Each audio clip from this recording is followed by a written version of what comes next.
Islamabad. Senior Pakistani and United States diplomats on Monday discussed progress on President Donald Trump's Afghan strategy amid tensions over travel restrictions by both countries on diplomats, the U.S. Embassy said. U.S. Principal Deputy Assistant Secretary for South and Central Asian Affairs Alice Wells met Foreign Secretary Tehmina Janjua in Islamabad in her second visit to Pakistan in less than a month. She paid a week-long visit to Pakistan late last month after she attended an international conference on Afghanistan in Tashkent, Uzbekistan on March 26 to 27. Foreign Office spokesman Dr. Mohammed I. Faisal confirmed the meeting on his Twitter account but did not offer more comments. The U.S. Embassy's brief statement said Ambassador Alice Wells visited Islamabad for meetings with Foreign Secretary Janjua and other senior officials. In her meetings, she discussed the status of the United States South Asia strategy and efforts to make progress on regional security and stability, the statement said. President Trump's strategy announced in August last year mainly focused on troops' surge and increase in airstrikes against the Taliban to weaken and force them to come to the negotiation table. Someday, after an effective military effort, perhaps it will be possible to have a political settlement that includes elements of the Taliban in Afghanistan, but nobody knows if or when that will ever happen. America will continue its support for the Afghan government and the Afghan military as they confront the Taliban in the field, Trump had stated in his policy speech. However, the latest U.S. military assessment has presented a bleak security situation.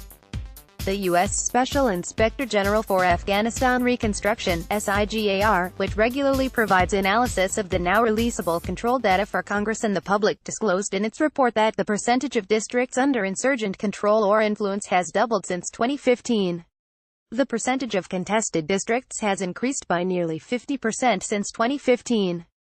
The percentage of districts under government control or influence had decreased by over 20% since 2015, SIGAR said, just days ahead of the start of the Taliban spring offensive.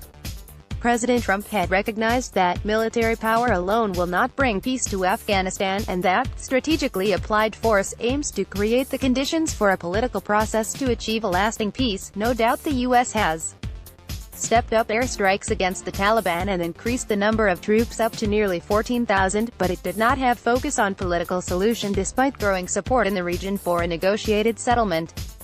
The International Conference on Afghanistan in Tashkent, Uzbekistan last month called for political solution to the problem.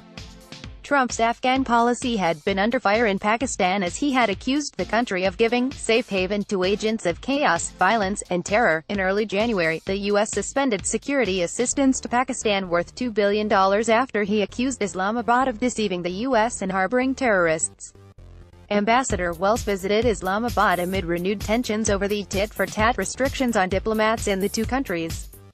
Foreign Office spokesman confirmed on April 19 that the United States would impose restrictions on the movement of the country's diplomats and consular staff in Washington from May 1. Earlier, U.S. Under-Secretary of State for Political Affairs Thomas Shannon said in Washington that the Trump administration would place curbs on Pakistani diplomatic because Islamabad had already imposed similar restrictions on U.S. diplomats in Pakistan. Faisal had stated during his weekly briefing that both sides are in touch and we are hopeful that the matter will be resolved. It is believed that the issue of curbs on the diplomats figured prominently in the talks. However, the U.S. Embassy's statement did not mention the issue. Pakistan and the U.S. announced restrictions on diplomats after a U.S. Embassy vehicle driven by Colonel Joseph Emmanuel Hall, defense and air attaché of the U.S. Embassy in Islamabad, killed a Pakistani motorcyclist, ADQ. Mir, in Islamabad on April 7. A police report and another bike rider, who was injured in the same accident, informed investigators that the U.S. diplomat had jumped signals on 7th Avenue Margalla Road Junction.